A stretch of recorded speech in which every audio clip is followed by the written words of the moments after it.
Hello students, आज हम पढ़ने वाले हैं पास्ट कॉन्टिन्यूस टेंस। पिछली वीडियो में मैंने आपको बाकी टेंस पढ़ा चुका हूं, तो आप वहां जाकर के विजिट कर सकते हैं मेरे चैनल पर। ठीक है, तो आज क्या पढ़ेंगे? Past continuous tense.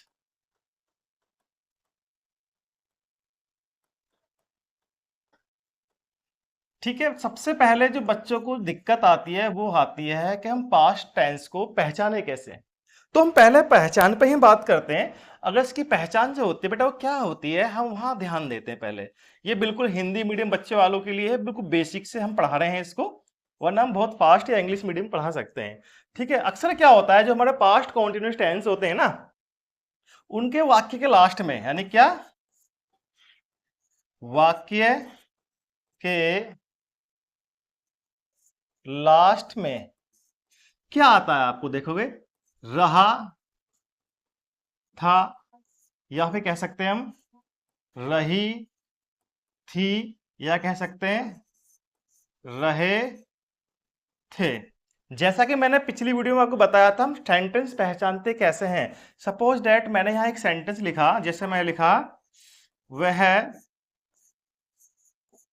खाना खा रहा था। सेंटेंस को हमेशा हम पहचानते हैं पीछे से। जैसे कि हम जानते हैं था थी थे, जो पहचान होती है वो होती है किसकी? पास्ट की। किसकी पहचान होती है? पास्ट की। था थी थे किसकी पहचान होती है? पास्ट की होती है।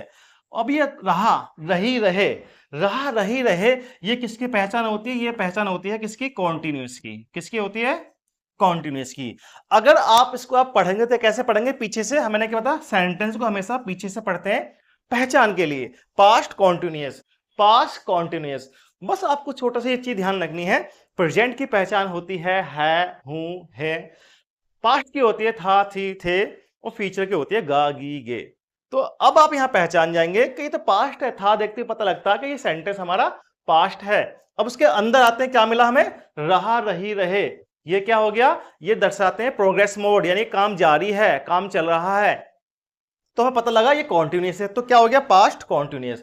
पास्ट कॉन्टिन्यूस, और आगे सभी होते हैं टेंस, तो पास्ट कॉन्टिन्यूस टेंस। राइट। अब इसमें अगर बात करें तो ये होता क्या है बेटा, इसको हम बोलते हैं प्रोग्रेसिव मोड। क्या बोलते हैं? प्रोग्रेस। मतलब जो काम, जो एक्शन है हमारा, क्या एक्शन प्रोग्रेस मोड पर है। प्रोग्रेस मोड का मतलब क्या होता है? जो काम यहां से स्टार्ट हुआ और अभी भी वो चल रहा है, यानी कि क्या है? जारी है। क्या है? जारी है। उसको हम बोलते हैं प्रोग्रेस सेंटेंस, यानी कि पास्ट प्रोग्रेसिव टेंस या पास्ट कॉन्टिन्यूस टेंस। इसको हम कह सकते हैं पास्ट प्रोग्रेसिव टेंस। प्रोग्रेस का मतलब वही होता है कि आदमी धीरे धीरे धीरे धीरे प्रोग्रेस कर रहा है। कोई भी जो एक्शन है, कोई भी काम है, वो प्रोग्रेस मोड पे, वो आगे बढ़ रहा है। वो आगे अभी भी चल रहा था 5 मिनट पहले, 10 मिनट पहले, 1 घंटा पहले, 2 दिन पहले, और अभी भी वो कॉन्टिन्यूस मोड में यानी प्रोग्रेस मोड में है। इस तरह के सेंटेंसेस को हम कहते हैं प्रोग्रेसिव मोड टेंस या पास्ट कॉन्टिन्यूस टेंस। जैसे कि आप यहां देख सकते हैं, ये एक मैंने एग्जांपल दिया था आपको, ये वाला। तो उसको देख के आपको पता लग रहा होगा वह खाना खा रहा है। इसका मतलब क्या है? जब मैं बोल रहा हूं इस बात को या बता रहा हूं, उस टाइम पे वो काम प्रोग्रेस मोड पे था। जो खाना खाने का काम है वो कॉन्टिन्यूस मोड पे है। बस आपको यही चीज समझनी है। हमें चीज, मैं आपको रटवाने वाला तो नहीं हूं। देखो, मैं पूरी डेफिनेशन लिखूं, इन वाक्यों के अंत में रहा है, रही है, रहे आता है, तो उसको बोलते हैं हम कॉन्टिन्यूस टेंस। आपको समझना है कॉन्सेप्ट। अब आप उस स्टेज पर हो, आप उस मोड पर हो कि आपको चीजें समझनी है। अगर आप बेटा समझोगे ना, तो आप कभी दिक्कत में नहीं आओगे। रटना नहीं है। अब हमने को इसको मैंने प्रोग्रेसिव क्यों बोला, वो मैंने वजह आपको बता दी है। ठीक है, देखो, इसके अलावा मैं आपको एक चीज बताऊं। मैंने बता रहा था, रही थी, रहे थे, ये तो आते हैं। इसके अलावा और क्या आ सकता है? जैसे कि आप देख सकते हैं, हुआ था। ठीक है, या कह सकते हैं हुई थी। इस तरह की चीजें भी आ सकती हैं। अभी आप कहेंगे इसमें तो कि प्रोग्रेसिव मोड है नहीं। देखो, इस तरह के जो सेंटेंस होते हैं उसको पढ़ के आपको पता लगेगा कि ये एक्शन खत्म हो चुका है या अभी भी चल रहा है। एक्शन खत्म हो चुका है या अभी भी चल रहा है। अब इस चीजों में फर्क मैं आपको दिखाऊंगा नेक्स्ट स्लाइड में, जब मैं आपको प्रैक्टिस कराऊंगा सेंटेंसेस की। ठीक है, आगे बढ़ते हैं। अब देखो, ये सेंटेंस तो हम सीख रहे हैं, तो जाहिर सी बात है इसमें हमारी एक हेल्पिंग वर्ब भी होगी। क्या होगी? हेल्पिंग वर्ब तो होंगी होंगी, जाहिर सी बात है। अब पास्ट कॉन्टिन्यूस की जो हेल्पिंग वर्ब्स होती है वाक्य वो क्या होती है? एक होती है वॉज और एक होती है वर। वोज वर ये क्या होती है हमारी? ये होती है हमारी हेल्पिंग वर्ब। अब बच्चे कहेंगे कि वॉज कहाँ लगाते हैं और वर कहाँ लगाते हैं? जनरली अगर बात करो तो वॉज हम लगाते हैं सिंगुलर सब्जेक्ट के साथ और वर लगाते हैं प्लूरल सब्जेक्ट के साथ, राइट? अब ये सिंगुलर प्लूरल क्या होते हैं मैं आपको अपनी प्रोनाउन टेबल में पिछली वीडियो पढ़ा चुका हूं, आप जाके वहां देख सकते हैं। फिर भी मैं आपको यहां क्लियर कर देता हूं कि एक्चुअली हम क्या क्या लेने वाले हैं। अगर हम वॉज की बात करें तो ही, शी, इट, दिस, दैट, या फिर हम कह सकते हैं कोई भी नेम। नेम यानी सिंगुलर नेम होगा, ठीक है ना? यानी कि वॉज का हम जो यूज करते हैं वो करते हैं हम सिंगुलर सब्जेक्ट के साथ, ठीक है ना? सिंगुलर सब्जेक्ट के साथ। अगर हम वर्ड की बात करें, अगर हम वर्ड की बात करें, वर्ड कब लगाते हैं? जब हमारे सब्जेक्ट क्या होते हैं? सब्जेक्ट हमारे होते हैं प्लूरल्स। क्या होते हैं? प्लूरल सब्जेक्ट्स होते हैं हमारे। जैसे कि आप कह सकते हैं यहां पर दे, ठीक है? उसके बाद में वी, एंड देन उसके बाद में आप यहां पर कह सकते हैं नेम्स, या फिर कह सकते हैं those and these. They, we, names, those, these, और मेन तो आपका रहेगा यहां पर यू, ठीक है? अगर हम इधर आए तो यहां हमारा एक सब्जेक्ट और है आई। जितने बाकी सेंटेंस होते हैं, इसलिए मैं क्या कर रहा हूं उसको एक सेपरेट बॉक्स में इसको क्लोज कर देता हूं, तो ध्यान देना इस पर। जो हमारा आई है ना, होता तो सिंगुलर है ये, बाकी सभी सेंटेंस में ये हमेशा प्लूरल वर्ब के साथ आता है। ध्यान देना इस बात का, रट लेना, दिमाग में सेट कर लेना। जितने भी टेंस है हमारे इंग्लिश ग्रामर के अंदर, उस सभी में ये हमेशा प्लूरल वर्ब के साथ आता है, जबकि होता सिंगुलर। मैं अकेला हूं, सिंगुलर हूं, बट ये सभी सेंटेंस में क्या होता है? ये आता है हमेशा प्लूरल वर्ब के साथ। ग्रामर में इकलौती ये एक वर्ब है वॉज, जो कि सिंगुलर है, सिर्फ आई वॉज के साथ आता है। इसका एग्रीमेंट यहाँ वॉज के साथ है। बाकी जितने भी टेंस है हमारे इंग्लिश ग्रामर के अंदर, ये हमेशा आता है प्लूरल वर्ब के साथ। आई को मैंने व्हाइट सर्कल में इसलिए रखा ताकि आपका फोकस इस पर बने। इस बात को ध्यान दे लेना। आई ऑलवेज कहां जाता है? प्लूरल वर्ब के साथ जाता है, जबकि ये सिंगुलर होता है, लेकिन only and only past continuous tense, या हम कह सकते हैं वो जो हमारी हेल्पिंग वर्ब है, सिर्फ इसी के साथ हमारा आई चलता है, यानी आई के साथ वो चलता है।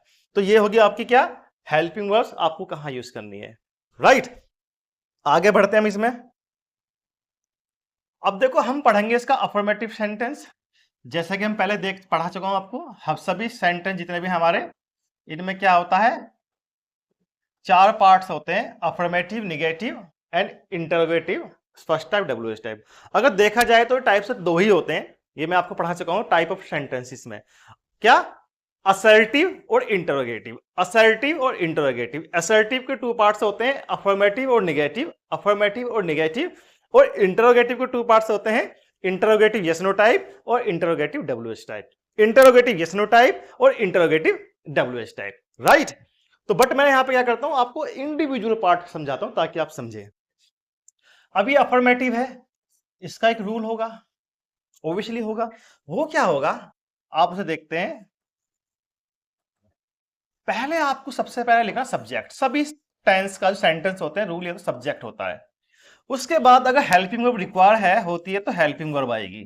इसकी हेल्पिंग वर्ब जैसे बताया होती है वॉज वर्ब, हम लगाएंगे हेल्पिंग वर्ब, और हेल्पिंग वर्ब के बाद आते हैं वर्ब। अब ये टेंस पे डिपेंड करता है वर्ब कौन सी आएगी। अब ये टेंस पे डिपेंड करता है वर्ब कौन सी आएगी। जैसे कि मैं आपको पहले भी समझा चुका हूं काफी बार, जितने भी कॉन्टिन्यूअस टेंस होते हैं उन सब में क्या आता है? आईएनजी वर्ब आती है। उन सब में क्या आता है? आईएनजी वर्ब आती है। क्या आती है? आईएनजी वर्ब आती है, ठीक है? एंड देन उसके बाद जो हमारी पोजीशन होती है ऑब्जेक्ट की, और उसके बाद जो भी आपका बचा अदर वर्ड्स, वो आप लास्ट में लिख सकते हो, राइट? आप लास्ट में लिख सकते हो। अब जैसे मैं आपको कुछ एग्जांपल देता हूं यहां पर। जैसे मैंने एक एग्जांपल लिखा, पहला एग्जांपल है, वही ले लेते हैं हम। वह खाना खा रहा था, वह खाना खा रहा था। तो हम पहले उठाएंगे सब्जेक्ट। सब्जेक्ट क्या? ही। ठीक है, ही सिंगुलर है तो हेल्पिंग में क्या आएगी? वॉज के बाद आएगी वर्ब, क्या होता है? ईट। क्या होता है? ईट। ईट में लगाएंगे हम आईएनजी। ईटिंग, क्या खा रहा था? फूड। ठीक है, ही वॉज ईटिंग फूड, वह खाना खा रहा था। ही वॉज ईटिंग फूड, वह खाना खा रहा था। राइट। आगे हम एक एग्जांपल और देता हूं आपको। हम टीवी देख रहे थे। हम टीवी देख रहे थे तो कैसे बनाएंगे? सब्जेक्ट क्या हमारे पास में? वी। प्लूरल है तो वर आएगा। वी वर क्या कर रहे थे? Watching TV. We were watching TV. We were watching TV.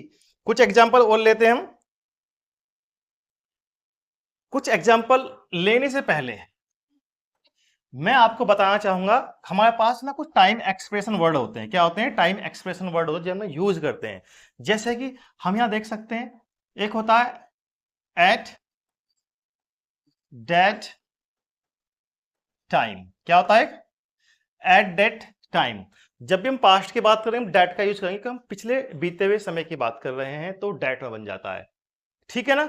इसमें हमारा आता है व्हाइल। क्या आता है? व्हाइल। हमारा इसमें आता है व्हेन। ठीक है ना? इसमें आता है यस्टरडे। ठीक है, टाइम ले सकते हैं इसमें हम एट 5 PM या 5 o'clock। ठीक है, at that moment. At that moment. काफी सारे टाइम एक्सप्रेशन होते हैं, आप उनको धीरे धीरे जब पढ़ेंगे समझ जाएंगे। ठीक है ना? आप ले सकते हैं इन 2004, मतलब अब 2026 चल रहा है तो उससे पीछे जब भी आप जाएंगे तो पास्ट बन जाता है। तो कोई भी आप टाइम एक्सप्रेशन ले सकते हैं। अब हम थोड़ा सा कुछ एक्सप्रेशन को यूज करते हैं अपने सेंटेंस में, जिससे आपकी प्रैक्टिस भी होगी और आप इन टाइम एक्सप्रेशन का यूज करना सीखेंगे। राइट। जैसे कि मैंने कहा, मैं उस समय खेल रहा था। मैं उस समय खेल रहा था। मैं उस समय खेल रहा था। अब यहां पर टाइम एक्सप्रेशन क्या है? उस समय। ठीक है, अब इसको ट्रांसलेट कैसे करेंगे? ये टाइम एक्सप्रेशन हमेशा आपको लास्ट में यूज करनी है। पहले हम लेंगे सब्जेक्ट। सब्जेक्ट क्या हमारे पास में? आई। आई हमने बताया आई के साथ हमेशा आता है वॉज। क्या आता है? वॉज। अब लेंगे वर्ब। क्या? खेल रहा था। खेलने के होते प्ले, आईएनजी लगा देंगे, playing. I was playing. Sentence हमारा कंप्लीट है। Subject, helping verb and verb. Object कुछ है नहीं इसमें, अदर वर्ड्स हैं। टाइम एक्सप्रेशन दिया हुआ है, क्या है? कब खेल रहे थे? हमने कहा उस समय, यानी कि at that time. At that time. I was playing at that time. I was playing at that time. Okay, next हम एग्जांपल लेते हैं। हम लेते हैं वाइल को लेकर के। ठीक है ना? इसको लेते हैं कि जब तुम पढ़ रहे थे, मैं उस समय नहा रहा था। जब तुम पढ़ रहे थे, मैं उस समय नहा रहा था। देखना, ध्यान देना चीज पर। जब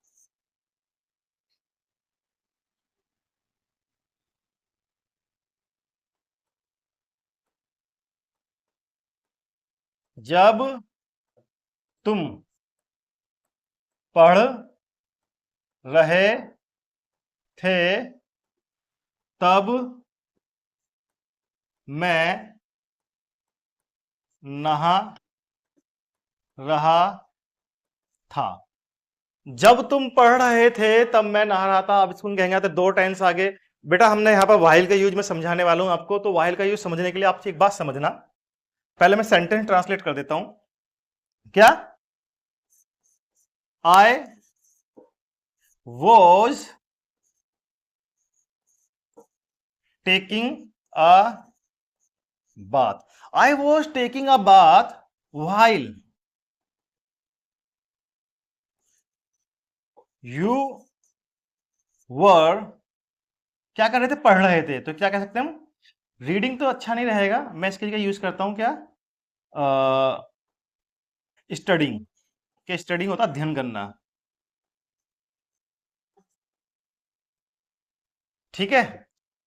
I was taking a bath while you were studying, मैं उस समय नहा रहा था जब तुम पढ़ रहे थे। अब देखो ये हम वाइल हम कब लगाते हैं, इस पर ध्यान देना, वाइल का यूज हम तब करते हैं जब दोनों एक्शन यानी कि टेकिंग बाथ और स्टडिंग वो एक टाइम में कॉन्टिन्यूस मोड में हो। जब वो एक टाइम में हो रहे हो, वो क्या हो रहे हो, प्रोग्रेसिव मोड में हो रहे हो, तब हम यूज करते हैं वाइल का, तब हम यूज करते हैं वाइल का। When we are using two sentences and the both actions are in progress mode at the same time, जब आप यूज करेंगे वाइल का। आगे बढ़ते हैं। अब मैंने नेक्स्ट लिखा था यहां पर क्या, वैन। अब आप बच्चे कहेंगे यार वाइल तो बता दे, तो वैन का यूज हम कब करते हैं, अब सुनो वैन का यूज कब करते हैं। एग्जाम्पल नंबर सपोज मैं 4 ले लेता हूं यहां पर मैं, जब वह कमरे में आई, जब वह कमरे में आई, मैं टीवी देख रहा था। जब वह कमरे में आई, ये देखेंगे आप, ये एक सेंटेंस है और ये दूसरा सेंटेंस है, दो सेंटेंस का हमने यूज किया है। अब मैं इसमें अगर डाउट क्लियर करूं तो क्या डाउट बेटा आपका होगा, जब वह कमरे में आई मैं टीवी देख रहा था, इसका मतलब इसमें क्या देखेंगे आप, एक काम जो दो एक्शन है, एक काम तो प्रोग्रेसिव मोड में है और दूसरा एक्शन उस प्रोग्रेसिव मोड वाले एक्शन को इंटरप्ट कर देता है। क्या कर देता है, इंटरप्ट कर देता है, या फिर दूसरी भाषा में हम कहते हैं कि एक एक्शन हो रहा है और उसी बीच में दूसरा एक्शन आके एग्जीक्यूट हो जाता है, यानी दूसरा एक्शन हो जाता है। बट इसका सबसे अच्छी जो बात होगी, डेफिनेशन होगी समझने के लिए, क्या होगी, इसके बोलते हैं इंटरप्टेड एक्शन। यानी कि सपोज दैट मैं इस टाइम पढ़ा रहा हूं और बाहर से कुछ स्टूडेंट आ जाए या कोई पेरेंट्स आ जाए या कोई व्यक्ति आ जाए, तो क्या होगा, मेरा जो काम जो मेरा चल रहा है टीचिंग का, वो कहीं ना कहीं इंटरप्ट होगा। तो उसको हम कह सकते हैं इंटरप्टेड एक्शन। जब एक काम प्रोग्रेसिव मोड पे हो, दूसरा एक्शन उसको इंटरप्ट कर दे, तो उस केस में हम यूज करते हैं व्हेन का।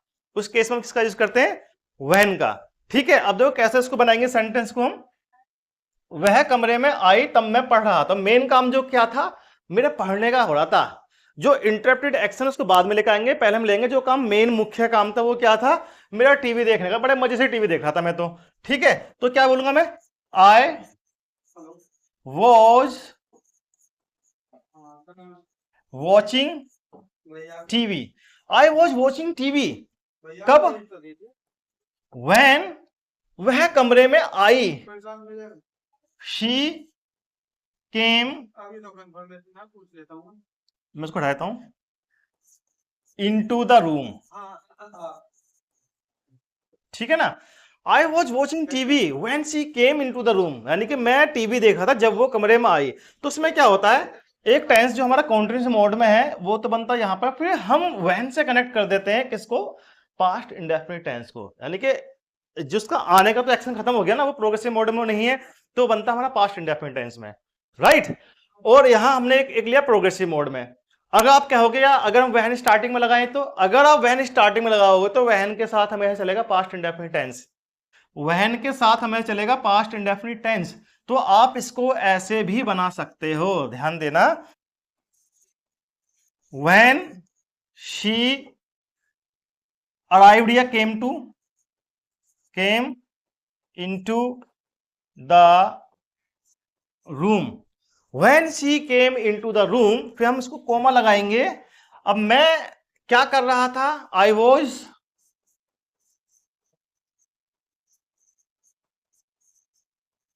Watching TV, I was watching TV, I was watching TV. समझ में आया बच्चा, बच्चा लोग, इस तरीके से हम इस तरह के सेंटेंस बनाते हैं जो कि थोड़ा कॉम्प्लेक्स सेंटेंस भी कहलाते हैं ये, व्हाइल और व्हेन का यूज करते वक्त, राइट। फिर हम आगे बढ़ते हैं, एक दो एग्जाम्पल मैं और ले लेता हूं आपके लिए। जैसे कि मैं एक एग्जाम्पल लेता हूं टाइम को लेकर के, ठीक है ना। मैं 5 बजे मैं 5 बजे मार्केट जा रहा था, मैं 5 बजे मार्केट जा रहा था। पहले इसको लिख देते हैं हिंदी में हम इसको। मैं 5 बजे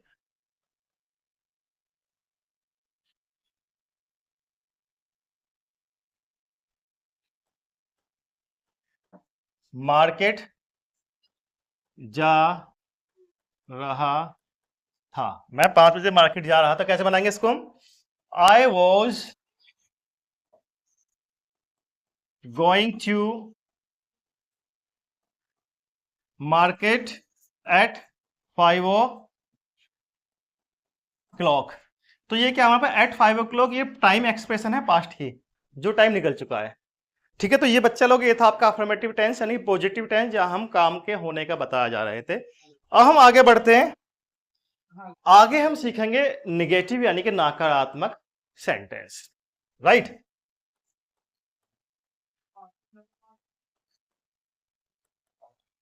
अब निगेटिव सेंटेंस बनाएंगे तो उसका भी रूल होता है। क्या होता है रूल इसका?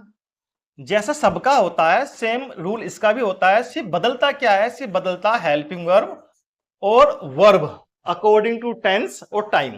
राइट। पहले सब्जेक्ट लगाएंगे, उसके बाद हम लगाएंगे हेल्पिंग वर्ब। हेल्पिंग वर्ब होती है वॉज वर्ब। और नेगेटिव सेंटेंस तो बेटा हम जाहिर सी बात है नॉट लगाना है हमको। एंड देन उसके बाद हम यूज करेंगे वर्ब। और आपको पता हम कॉन्टिन्यूस टेंस पढ़ रहे हैं तो बेटा आईएनजी तो आनी ही आनी है। एंड देन उसके बाद ऑब्जेक्ट। ऑब्जेक्ट के बाद जो आ जाए वो आता रहेगा। मेन चीज हमारी ये है। राइट। एग्जाम्पल भी देख लेते हैं। पहला हम एग्जाम्पल लेते हैं। मैं उसका इंतजार नहीं कर रहा था। मैं उसका इंतजार नहीं कर रहा था, तो हम कैसे लिखेंगे? मैं उसका इंतजार नहीं कर रहा था। मैं उसका इंतजार नहीं कर रहा था। सब्जेक्ट क्या हमारे पास में? सब्जेक्ट में तो लिख दिया आई। तो वर्ब क्या आएगी इसके अकॉर्डिंग? वॉज। हेल्पिंग वर्ब आएगी वॉज। अब मेन एक्शन क्या है इसमें? इंतजार करना क्या होता है? वेट। आईएनजी लगा दो। Waiting for. जब भी हम किसी का इंतजार करते हैं ऑब्जेक्ट आएगा तो हम अक्सर क्या करते हैं? वेटिंग फॉर लगाते हैं पूरा। ये क्या प्रीपोजिशन फ्रेज वर्ब है। अब किसका इंतजार कर रहे थे? उसका। उसका क्या हर या हिम हो सकता है, हम लगा लेते हैं हिम। ठीक है ना। अब इसमें एक चीज मिसिंग है, क्या? हमने नोट का जिक्र तो किया ही नहीं है। तो हम क्या करते हैं? यहां पुट कर देते हैं, यहां आएगा नॉट। क्या आएगा? नॉट। क्या आएगा? Not. Hmm. I was not waiting for him. I was not waiting for him. I was not waiting for him. Next example देखते हैं हम। क्या? हम क्रिकेट नहीं खेल रहे थे। हम क्रिकेट नहीं खेल रहे थे। हम क्रिकेट नहीं खेल रहे थे, कैसे बनाएंगे इसको हम? सब्जेक्ट है हमारे पास में वी। प्लूरल होता तो वर आएगा। नॉट आया कि नॉट लगाया हमने यहां पर। ठीक है ना। वी वर नॉट क्या नहीं कर रहे थे? खेलना। Playing what? Cricket. CRICKET cricket. ठीक है। We were not playing cricket, हम क्रिकेट नहीं खेल रहे थे। We were not playing cricket, हम क्रिकेट नहीं खेल रहे थे। ठीक है। अब एक थोड़ा सा सेंटेंस थर्ड नंबर थोड़ा कॉम्प्लिकेशन ले लेते हैं, जैसे कि जब कक्षा में अध्यापक आए हम शोर नहीं कर रहे थे। जब कक्षा में अध्यापक आए या जब अध्यापक कक्षा में आए, बात है कि हमें सब्जेक्ट ढूंढ के निकालना। अध्यापक सब्जेक्ट है यहाँ पर। हम शोर नहीं कर रहे थे। आप सेंटेंस पढ़ेंगे, अध्यापक जी का कक्षा में आने का काम खत्म हो गया है। यानी कि ये जो एक्शन हमारा आने का, ये प्रोग्रेसिव मोड में नहीं है और ये एक हमारा प्रोग्रेसिव मोड में है। तो हमें पता लगता है इस तरह की कंडीशन में हम यूज करते हैं व्हेन का, यानी कि ये होगी इंटरप्टेड एक्शन। जब इंटरप्टेड एक्शन होता है और जो एक्शन इंटरप्ट करता है उस टेंस को हम बनाते हैं व्हेन से कनेक्ट करते हैं, व्हेन के साथ जोड़ते हैं, राइट। तो आप इसको कैसे बनाएंगे, चाहे तो उसको व्हेन से स्टार्ट कर लो आप, जैसे कि when the teacher enter the classroom, ठीक है ना, comma when the teacher enter the classroom, entered, sorry इसमें क्या करेंगे हम, एंटर्ड, क्योंकि हमारा पास्ट सेंटेंस बनता है ये, ठीक है। तो क्या करेंगे, एंटर्ड, या करेंगे केम इनटू, या करेंगे अराइव्ड, ठीक है ना। When the teacher entered the classroom, अब क्या था नेक्स्ट सेंटेंस, हम श्योर नहीं कर रहे थे, तो कैसे बनाएंगे, वी के साथ आएगा वर नॉट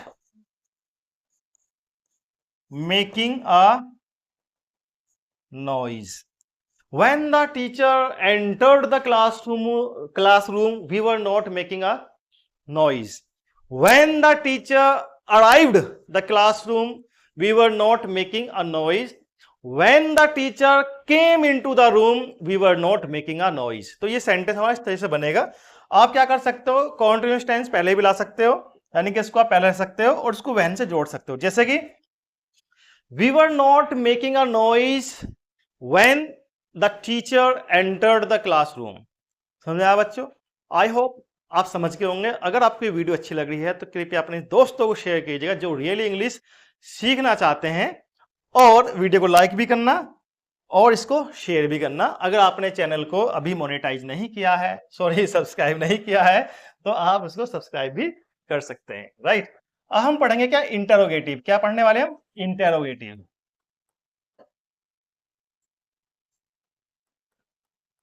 अब इंटरोगेटिव भी दो टाइप्स के होते हैं, मैंने बताया था। इंटरोगेटिव में लास्ट में हमेशा क्या आता है, क्वेश्चन मार्क हमेशा आता है। इंटरोगेटिव के लास्ट में हमेशा आता है क्वेश्चन मार्क। ये आपको हिंदी और इंग्लिश वाक्यों में लगाना ही लगाना है, ठीक है। जैसे कि हम पहले डिस्कशन कर चुके हैं, ये हमारे टू टाइप्स के होते हैं।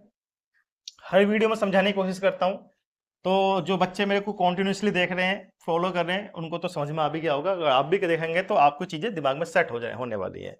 पहले होता है हमारा यस नो टाइप। कौन सा होता है, यस नो टाइप सेंटेंस, यानी कि वो सेंटेंस जिसमें जिनका जो आंसर होता है हमें हाँ या ना में देना होता है।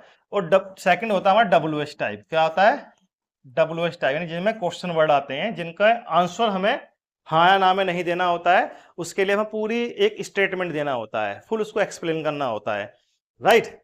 अब ये यस नो टाइप क्या होता है, ये जो हमारे सेंटेंस होते हैं हमारे, ये हमेशा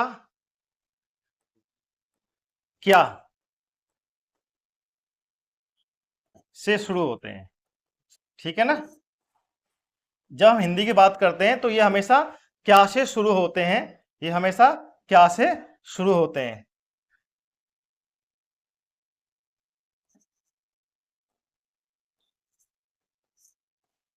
ठीक है। और जब हम इनकी इंग्लिश की बात करते हैं तो उसका जो रूल होता है वो क्या होता है, इसका रूल होता है हमारे पास में helping verb plus subject plus, अगर नॉट है तो नॉट, प्लस वर्ब, जो भी वर्ब है किसी भी टेंस की वर्ब है। हम कर रहे हैं कॉन्टिन्यूस की बात, तो उसमें क्या आएगा, आईएनजी आएगा, ठीक है ना। उसके बाद में ऑब्जेक्ट और लास्ट में आएगा क्वेश्चन मार्क, ठीक है। तो ये अगर हम बात करें तो ये इसका रूल होता है। क्या होता है, ये इसका रूल होता है, राइट। और ये क्या होते हैं, क्या से शुरू होते हैं हमेशा। हिंदी वाक्य में क्या आएगा अलग करके, और इंग्लिश में हमेशा क्या आएगा, इंग्लिश में हमेशा आएगा इसमें हेल्पिंग अलग करके, राइट। अब आते हैं डब्ल्यू एस टाइप की तरफ। अब डब्ल्यू एस टाइप क्या होता है, इसमें क्या होता है, बीच में, ठीक है ना, वाक्य के बीच में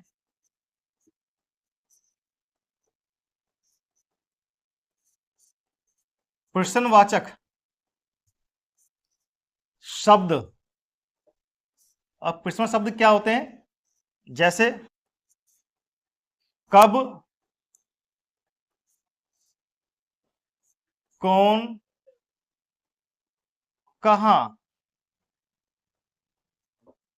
कैसे आदि आते हैं। इसकी पहचान यही है, जब हम कभी सेकंड टाइप की बात करते हैं तो हिंदी वाक्य होते हैं, उनके बीच में प्रश्नवाचक शब्द आते हैं, जैसे कि तुम कहां जा रहे हो, वह क्यों रो रहा है, वो कौन है। इस तरह के क्या आते हैं, प्रश्नवाचक शब्द आते हैं जिनको कहते हैं WH वर्ड। ठीक है ना। अब इसके अगर रूल की हम बात करें, अगर हम इसके रूल की बात करें, ये जो हमारा फर्स्ट टाइप है ना, ये इसी के ही शुरू में हमें क्या लगा देना है, इसी के शुरू में हमें लगा देना क्या, क्वेश्चन वर्ड। क्या लगा देना है, क्वेश्चन वर्ड। और प्लस ये जो रूल है इसको हम यहां प्लस कर देंगे, यानी कि यस नो टाइप का जो हमारा रूल है ना, इसको हम यहां पुट कर देंगे। बस ये हमारा रूल बन जाता है, यानी कि question word plus helping verb plus subject plus not plus verb की फर्स्ट फॉर्म में आईएनजी प्लस ऑब्जेक्ट। ये होता है हमारा इंटरोगेटिव। सिंपली से बात करें, कोई नहीं, सेंटेंस के माध्यम से समझते हैं इसको हम। सेंटेंस के माध्यम से आप देखेंगे, अगर हम पहले लेते हैं यस नो टाइप।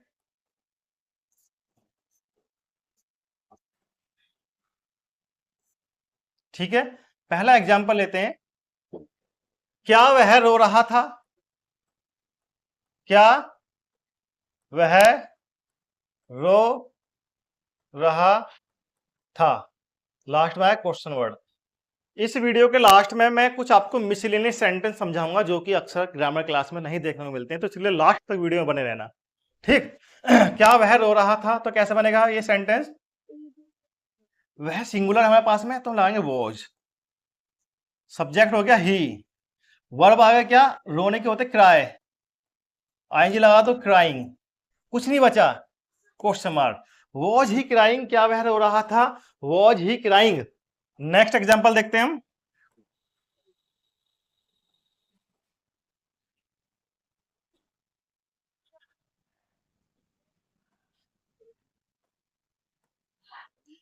क्या वे खाना नहीं खा रहे थे। क्या वे खाना नहीं खा रहे थे, तो वे क्या होता, प्लुरल होता हमारे पास दे, इसके लिए लगाएंगे वर। हेल्प क्या आएगी, वर दे नॉट, क्योंकि नॉट भी इसमें है हमारे पास में। वर दे नॉट क्या नहीं कर रहे थे, खाना खाने की बात चल रही है, तो हम लगाएंगे ईटिंग फूड, लास्ट में क्वेश्चन मार्क।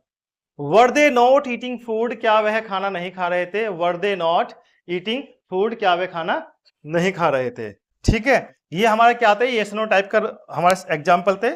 आगे हम देखते हैं WH टाइप। क्या देखते हैं, WH टाइप। अब जानते हैं WH टाइप क्या होते हैं, जिसमें हम क्वेश्चन वर्ड लगाते हैं। क्या लगाते हैं हम, क्वेश्चन वर्ड लगाते हैं स्टार्टिंग में।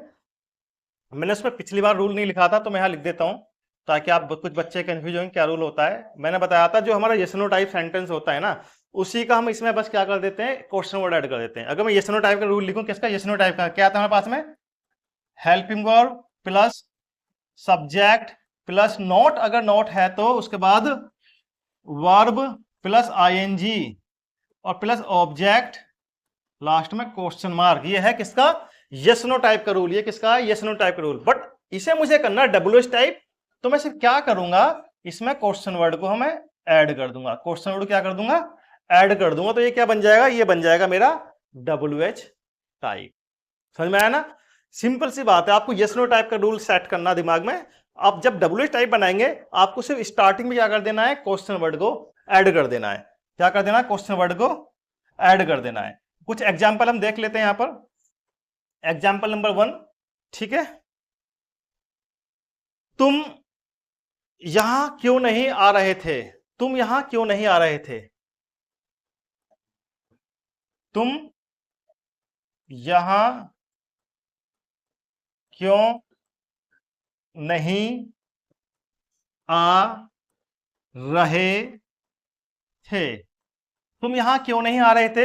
अब सेंटेंस में शुरू में क्या तो है नहीं, हमने पूरा सेंटेंस पढ़ा था, हम मिल गया बीच में क्यों, यह है क्वेश्चन वर्ड। ये क्या है, क्वेश्चन वर्ड। इसको देखते पता लग गया सेंटेंस है इंटरोगेटिव WH टाइप, रूल होता है ये, तो बना दीजिएगा। इसकी इंग्लिश सबसे पहले हमको रखनी है, क्या होती है इसकी, होती है वाई। क्या होते हैं, वाई। वाई के बाद क्या आएगा, हेल्पिंग वर्ब। हेल्प हम किसके अकॉर्डिंग लगाएंगे? सब्जेक्ट के अकॉर्डिंग। सब्जेक्ट क्या है? तुम होता है प्लूरल, इसे लगाएंगे वर। ठीक है, तो वाई वर यू, नॉट भी है तो नॉट क्या है? आ रहे थे, coming. Why were you not coming, why were you not coming. अच्छा एक बात और बताता हूं मैं आपको, आप में से कुछ बच्चे सोच रहे होंगे मैं इतने रूल कैसे याद करूंगा, कैसे होंगे। बेटा ये एक हैबिट होती है, अगर आप कोई भी बुक या कोई नोवेल इंग्लिश में पढ़ने की हैबिट है या न्यूज पेपर पढ़ने की आपकी हैबिट है, तो ऑटोमेटिक क्या होता है, ये सारे सिग्नल्स आपके दिमाग में सेट होते रहते हैं, सेव होते रहते हैं। फिर आपको वहां फोकस करने की जरूरत नहीं है कि मैं इस टेंस के लिए कौन सी हेल्पिंग वर्ड लगाऊं, कौन सा सब्जेक्ट लगाऊं, ये सिंगुलर है, ये प्लुरल है। क्यों? क्योंकि जितनी बार आप उसको पढ़ोगे, उसको प्रैक्टिस करोगे, वो आपके दिमाग में ऑटोमेटिकली सेव हो जाएंगी। आपने अक्सर देखा होगा जो सीबीएसई बोर्ड के बच्चे हैं, जो इंग्लिश मीडियम में पढ़ते हैं, उनको बहुत ज्यादा ध्यान नहीं देना पड़ता है कि सिंगुलर प्लुरल क्या है, क्योंकि वो स्टार्टिंग से ही एक इंग्लिश सिलेबस पढ़ते आए हैं, तो उनके दिमाग में ऑटोमेटिकली जो एल्गोरिदम, जो रूल्स होते हैं वो सेव हो जाते हैं। तो उनको मेनली 90% एरर्स वो ऐसे ही फाइंड कर लेते हैं। अब दिक्कत आती है यूपी बोर्ड वाले बच्चों के साथ, तो आपके लिए एक सोल्यूशन सिर्फ ये है, आपको चीजें पढ़नी है। आप इंग्लिश बुक पढ़ने की आदत डालो, जो भी आपका फेवरेट नॉवेल हो, कोई फेवरेट आपकी इंग्लिश मूवी हो, वेब सीरीज हो, तो आप उसको इंग्लिश में देखना स्टार्ट कीजिएगा। अगर इंग्लिश में सब कुछ ऊपर जा रहा है, स्टार्टिंग में जाएगा, डेफिनेटली जाएगा, तो आप उसका क्या कर सकते हैं, सबटाइटल ऑन कर लीजिएगा, एक सेंटेंस पढ़ो, नोटबुक पे लो, जो वोकैबुलरी याद नहीं है उसको लिख लो। एक मूवी को हो सकता है आपको 2 घंटे की मूवी देखने के लिए आपको 4 घंटे लग जाए। अब आपके पास क्या है, उस पूरी मूवी की वोकैबुलरी इकट्ठा हो चुकी है।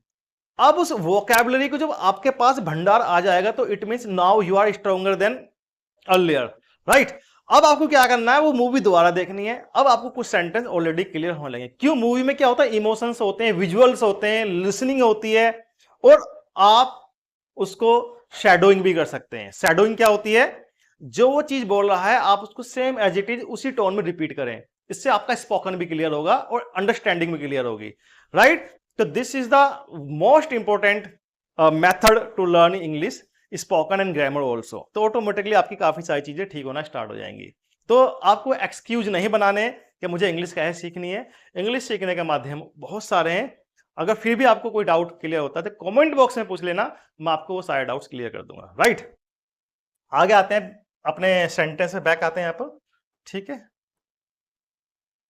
हमने पूछा, कुछ बच्चे जा रहे हैं कि बच्चे लोग तुम कहां जा रहे थे, बच्चे लोग तुम कहां जा रहे थे, कल की बात कर रहे हैं, बच्चों, ठीक है, कल तुम कहां जा रहे थे। बच्चों तुम कल कहां जा रहे थे। अब देखो सेंटेंस जो हमारा क्या है, कल तुम कहां जा रहे थे, बच्चे ही तुम हो, तुम ही बच्चे हो, ये हमारे पास में क्या हो गया, हमने पहले बच्चों को संबोधित किया, फिर उनके लिए हमने यू सब्जेक्ट यूज किया। तो उसके लिए कैसे बनाएंगे आप, चिल्ड्रन, कोमा लगा दो। हमने पहले उनको बोला, एक सेंटेंस अलग हो गया, बच्चों, बच्चों ने सुना। अब सेंटेंस हमारा स्टार्ट होता, कल तुम कहां जा रहे थे, तो अब बनाएंगे इसको हम, where were you going yesterday. कल तुम कहां जा रहे थे, where were you going yesterday, कल तुम कहां जा रहे थे। तो बेटा ये हमारे थे पास्ट कॉन्टिन्यूअस टेंस, जो कि मैंने आपको बहुत ही सिंपल साधारण तरीके से समझाया है, और ये हर बच्चे को समझ में आ गया होगा, अगर ग्रामर इंग्लिश मीडियम वाला बच्चा सीख रहा है या हिंदी मीडियम वाला बच्चा इसको सीख रहा है। अब मैंने आपसे बात की थी, कुछ इसमें मिसलेनियस सेंटेंस होते हैं जो अक्सर बच्चे बच्चे कंफ्यूज आते हैं, स्पेशली हिंदी मीडियम वाले, कि वो क्या करते हैं, वो पीछे सेंटेंस देख के पहचानते हैं। जैसे कि मैंने यहाँ पे कहा, एग्जाम्पल 1 लेते हैं यहां पर हम, वह सोया हुआ था। वह सो रहा था या सोया हुआ था, बात एक है। अगर आप सेंटेंस को थोड़ा समझने की कोशिश करें, वह सोया हुआ था, इसका मतलब क्या, जब उसने उसको देखा, वो काम प्रोग्रेसिव मोड पर था या नहीं था, वो काम प्रोग्रेसिव मोड पे था नहीं था, और कुछ एक्शन ऐसे होते हैं जो वो प्रोग्रेसिव मोड पे होते हैं मोस्टली, अगर हमने तब उसको देखा। अगर मैंने कहा कि वो सो रहा था, तो भाई मैं उसको ये नहीं कह सकता सोया था। अगर सोया था तो मैं कोई ना कोई पास्ट एक्सप्रेशन लेनी पड़ेगी हमको उसकी, कि उस टाइम वो सोया था जब मैं वहां गया। अब जब एट ए टाइम की बात करें तो हमें कॉन्टिन्यूस मोड में लेना पड़ेगा, उसमें अक्सर आता हुआ था, हुई थी, हुए थे। तो बच्चा क्या करते हैं, रहा था तो समझ गया यार पास्ट का टेंस है, अब ये हुआ क्या आ गया, पर हुआ तो हमें पढ़ा ही नहीं है, हमें तो रहा रही पढ़ा है। लेकिन बेटा आपको समझना आइए, हमारा प्रोग्रेसिव एक्शन चल रहा है यहां पर, तो उसको हम पास्ट कॉन्टिन्यूस में ही बनाएंगे। जैसे कि he was sleeping, he was sleeping. अब नेक्स्ट एग्जाम्पल आप देखते हैं, मैं पेड़ के नीचे खड़ा था। मैं पेड़ के नीचे खड़ा था, इसका मतलब क्या है, मैं अभी भी खड़ा हूं, यानी कि काम मेरे जो खड़े होने का जो एक्शन है वो अभी प्रोग्रेसिव मोड पे है, कॉन्टिन्यूस मोड पे है। तो ये सेंटेंस हम ऐसे नहीं बोल सकते मैं पेड़ के नीचे खड़ा रहा था, तो खड़ा रहा तो वो अलग चीज हो जाएगी, पता नहीं कब से खड़ा रहा था। इसका मतलब मैं पेड़ के नीचे खड़ा था या खड़ा हुआ था, यानी कि ये हमारा जो एक्शन है ये प्रोग्रेसिव मोड में है। तो यहां आपको रहा रही को ढूंढने की जरूरत नहीं है, आपको चीज पढ़ के समझ में आ जानी चाहिए, इसलिए मैंने इनको लास्ट में रखा है। जैसे कि मैं इसको कह सकता हूं, I was standing under the tree, I was standing under the tree, I was standing under the tree. तो इस तरह के सेंटेंस होते हैं, जैसे कि मैं कुर्सी पे बैठा था, I was sitting on the chair, I was sitting on the chair, वो लेटा हुआ था, वह लेटा हुआ था, तो ही वॉज लाइंग डाउन। अगर बेड की बात करें, वो बेड पर लेटा हुआ था, तो he was lying on the bed, he was lying on the bed. ठीक है ना, इस तरह के सेंटेंस आपके होते हैं। आई होप ये वीडियो आपको पसंद आई होगी। अगर आप पहली बार आए हैं तो इस चैनल को सब्सक्राइब करना, वीडियो को लाइक करना, अपने दोस्तों को जरूर शेयर करना। मिलते हैं आपसे अपनी नेक्स्ट वीडियो में, तब तक के लिए टाटा एंड बाय बाय।